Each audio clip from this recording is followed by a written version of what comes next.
नमस्कार दोस्तों, हमारी आज की इस कहानी का नाम है बेदखल। बूढ़े जल्दी उतर कार से नीचे, वरना तुझे भी तेरे सामान की तरह नीचे फेंक दूंगी। रोमा अपने ससुर अशोक जी को झुंझलाकर बोली थी। अशोक जी वृद्ध आश्रम में रह रहकर अपने बेटे बहू का यह व्यवहार याद आ रहा था और अतीत में खो गए। पापा, आपको चाचा जी बहुत दिनों से याद कर रहे हैं। अपना सामान पैक कर लीजिए ताकि मैं आपको कल वहाँ छोड़ आऊँ। राजीव अपने पिता अशोक जी से बोला। अशोक जी अपने भाई रामचंद्र का नाम सुनकर खुश होकर बोला, मैं भी बहुत दिनों से उनसे मिलना चाहता, मगर उसका घर दूर दूसरे शहर में होने की वजह से वो सोचता ही रह गया। मैं तो कब से वहाँ सारे गिले शिकवे भूल चुका हूँ जो हम भाइयों के बीच कभी थे। मैं तो 2 दिन भर यही सोचा करता था कि सिर्फ मैं रामचंद्र को याद करता हूँ या वो मुझे याद करता होगा, मगर देखो तो जरा, मुझ पर फोन करने का बजाय तुझ पे फोन कर रहा है और मुझे बुला रहा है। मैंने तो उसे पहले ही कई बार फोन किए मगर कोई उत्तर नहीं दिया। उसने मोरन का और नाम वापस फोन किया और मैंने थक हार कर फोन करना बंद कर दिया। मुझ पर सही, तुझ पे तो फोन करके उसने सामने गिले शिकवे मिटा दिए। यही सोचकर खुश हूँ। चलो, अच्छा हुआ बेटा जो तुमने मुझे छोड़ने आ रहे हो, वरना एक तो अरसा के गया। दोनों भाई को मिले, यह कहकर अशोक जी अपने कमरे में चले गए और दूसरे दिन सुबह अपने भाई के घर जाने के लिए अपना कपड़ा पैक करने लगे। अशोक जी कमरे में जाते हुए राजीव पति रोमा आकर पति से बोला, राजीव, इस बार कोई गलती नहीं होनी चाहिए। हमने पिछली बार तो हमने यह काम करके सोचा था, मगर तुम्हारी एक गलती की वजह से हमारा यह काम नहीं हो पाया। राजीव बोला, रोमा, तुम कल मेरे साथ चलना और अपनी आंखों से देख लेना। इस बार मुझसे कोई गलती नहीं होगी। दूसरे दिन सुबह राजीव और रोमा जाने के लिए तैयार हो चुके थे, मगर अशोक जी रोमा से बोले, मेरा वह कुर्ता पजामा नहीं मिल रहा है जो मैंने दिवाली पे पहना था। तुमने देखा क्या? रोमा उसके बेटे तमन्ने के कमरे में गई और कबाड़ खोलकर मन ही मन बोले, बूढ़े को जरा भी चैन नहीं है, यहाँ से जाए तो भला टले। फिर उनका सफेद कुर्ता पजामा बाहर ले आई। अशोक जी ने खुशी से उन्हें अपने कमरे का पैक कर लिया। उतने में उन्हें अपना टूथब्रश याद आया। राजीव ने उन्हें झटपट उन्हें टूथब्रश थमाया और बोला, पापा जल्दी करिए। अशोक जी बोले, हाँ बेटा, बस हो गया। और फिर अपने कमरे में जाकर अपनी पत्नी की तस्वीर भी ले आए और उन्हें वो तस्वीर अपने सामान में साथ रख दिए। कुछ देर बाद राजीव और रोमा कार से अशोक जी को लेकर रवाना हो गए थे। राजीव एक बड़े वृद्धाश्रम के सामने अपनी कार रोकता है और कहता है, पापा चलिए उतर जाइए, यहाँ आपका ठिकाना आ गया। बेटा, यह कहाँ ले आए तुम दोनों ने मुझे? यहाँ तो वृद्धाश्रम है। तुम तो कह रहे थे कि बहुत दिनों से चाचा जी मुझे याद कर रहे हैं, इसलिए थोड़े दिन मुझे मेरे भाई के यहाँ छोड़ने जा रहे हो। फिर गाड़ी यहाँ क्यों रोक दी तुमने? अशोक जी ने वृद्धाश्रम को देखकर अपने बेटे राजीव से पूछा। राजीव बोला, पापा मैं आपको वृद्धाश्रम छोड़ने आया हूँ। आपका कोई भाई आपको याद नहीं कर रहा है, मगर यदि कल आपको बता देता कि आपको वृद्धाश्रम चलना है तो मेरे साथ तो शायद आप आने के लिए तैयार ना होते, इसलिए आपको बिना बताए मुझे एक कदम उठाना पड़ा। कार में आगे की सीट पर राजीव के बगल में बैठी हुई राजीव की पत्नी रोमा बोल, पापा जी टाइम वेस्ट मत कीजिए और कार से जल्दी उतर जाइए। हमें आपको छोड़कर पार्टी में जाना है। हमारे दोस्त हमारा इंतजार कर रहे होंगे। पहले से आपने हमारा बहुत टाइम वेस्ट कर दिया है। पहले आपको अपने कपड़े नहीं मिल रहे थे, फिर आपको टूर याद आया और निकलते समय मम्मी जी की तस्वीर याद आई। एक एक करके सामान याद करने और लेने में आपने हमारी पहले ही बहुत देर ही करवा दी।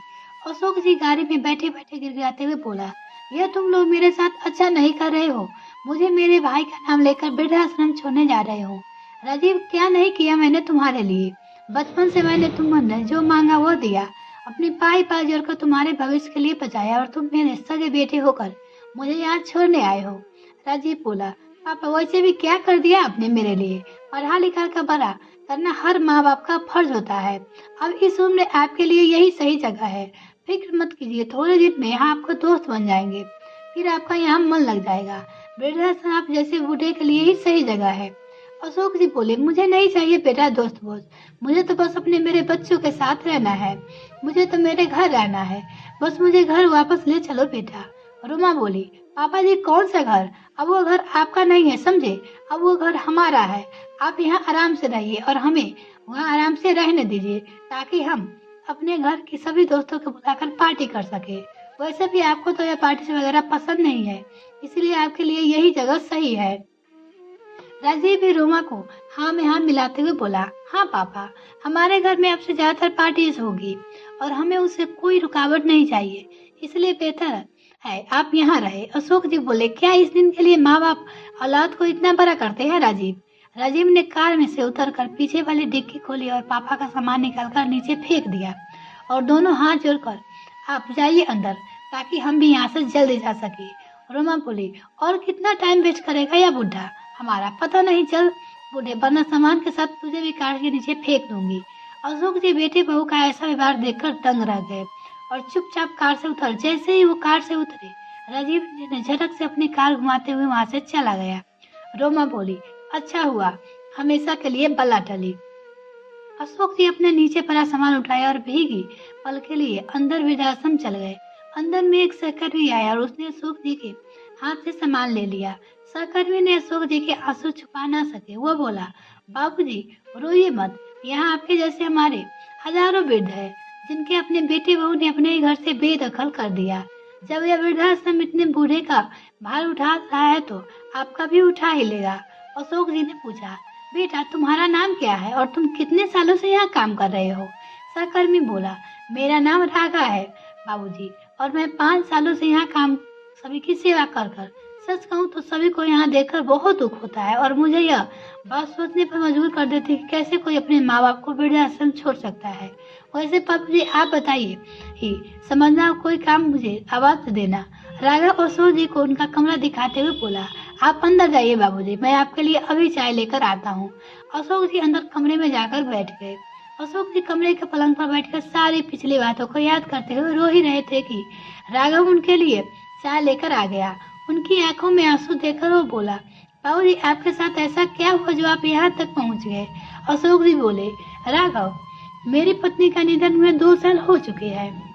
मेरी पत्नी गोदावरी के निधन के बाद मैं ज्यादातर बीमार रहने लगा। मुझसे 2 रोटी भी ना खा जाती थी। एक दिन बहू रोमा से मैं बोला, बेटा मुझसे यह रोटी सब्जी नहीं खाई जाती हो सके तो मेरे लिए अलग से खिचड़ी या दलिया बना दो। बस मेरा इतना कहते ही बहू मुझ पे भड़क पड़ी। कहने लगे, आपको तो बस बैठे बैठे फरमाइशें सूझ रही है, कभी यह बना दो तो कभी वह बना दो। मैं क्या आपकी नौकरानी हूँ? मेरी बात कान खोलकर सुन लीजिए। अब आपकी पत्नी तो दुनिया में नहीं रही जो आपकी फरमाइशें पूरी करती थी, और मुझे यह सब जोर जबरदस्ती नहीं चलेगा। बेटा राजीव भी उस दिन रोमा से बोला, रोमा बना दो ना खिचड़ी बनाने में भला कितना समय लग जाएगा? रोमा बोला, राजीव तुम्हारे पापा के लिए मुझसे अलग से कुछ बन पाएगा, जो भी यही खाना पड़ेगा। वैसे भी अब ये बूढ़े हो चुके हैं, हम इनकी तबीयत का ठीक नहीं रहता, मुझे इनका अलग से काम नहीं होगा, तुम इन्हें वृद्धाश्रम छोड़ दो। यह सुनते ही डर गया। मैं बोला, बहू अब आगे से तुम्हें कभी कुछ नहीं कहूँगा, मगर मुझे वृद्धाश्रम भेजने की बात मत करना। उसके बाद बहू ने मुझे खाने के देते और चुपचाप खा लेता, भला पेट भर साथ दे या ना दे, मगर मैं उनसे कुछ न कहता। एक दिन राजीव मुझे जेब के खर्चे के लिए पैसे दे रहा था तो रोमा ने राजीव के हाथ से पैसे खींच लिए और बोली, क्या जरूरत है राजीव इन्हें पैसे देने की? पूरे दिन घर में पड़े रहते हैं और टीवी और बिजली का बिल बढ़ाते हैं, और वो अलग खाने को भी सब कुछ मिल जाता है, तो उन्हें यह सब जेब खर्ची किस बात की दी जा रही है? और बोला, बेटा कभी कभी नीचे दोस्त के साथ टहलने जाता हूँ तो कभी कोई दोस्त कहता है कि रिक्शा से मैं मंदिर चले जाते हैं। अभी सुबह इतना चला तो हो नहीं पाता, मंदिर चलकर जा पाए, तब जेब के 2 पैसे रहिए तो रिक्शा पकड़ सकते हैं, वरना दोस्त के सामने शर्म महसूस होती है। रोमा बोली, पापा जी कोई जरूरत नहीं है दूर दूर मंदिर जाने की, हमारे बगल वाले मंदिर में जाया कीजिए ताकि रिक्शा के पैसे बच जाए। राजीव बोला, पापा रोमा सही कह रही है, बस उस दिन से मुझे जेब खर्ची भी मिलना बंद हो गई। मैं तो चुपचाप जिंदगी गुजर बसर कर ही रहा था कि साथ ही भगवान से प्रार्थना कर रहा था कि हे भगवान अब मुझे जल्दी ही उठा लो। गोदावरी नाथ जाने मुझसे पहले क्यों चली गई? मुझे उसका बहुत सहारा था, उसके जाने के बाद बहुत अकेला महसूस करने लगा था मैं। थोड़े दिन बाद घर में राजीव और रोमा आए। दिन अपने दोस्त को बुलाकर पार्टी कर रहे लगे। मेरे कमरे में वो लोग बाहर से ताला लगा देते।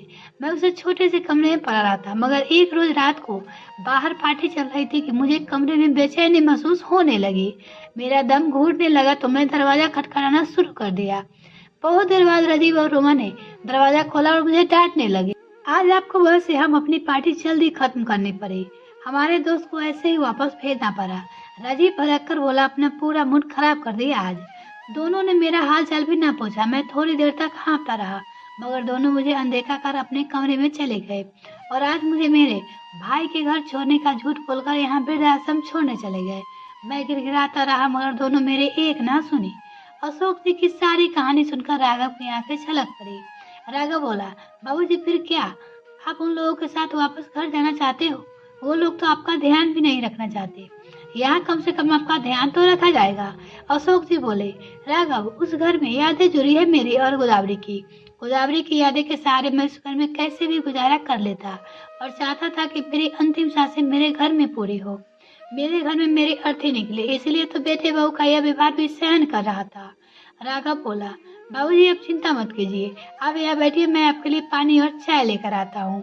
अशोक जी ने अपने आंसुओं को पोंछा और उसने अपने बैग में से गोदावरी जी की तस्वीर निकालकर देखने लगे।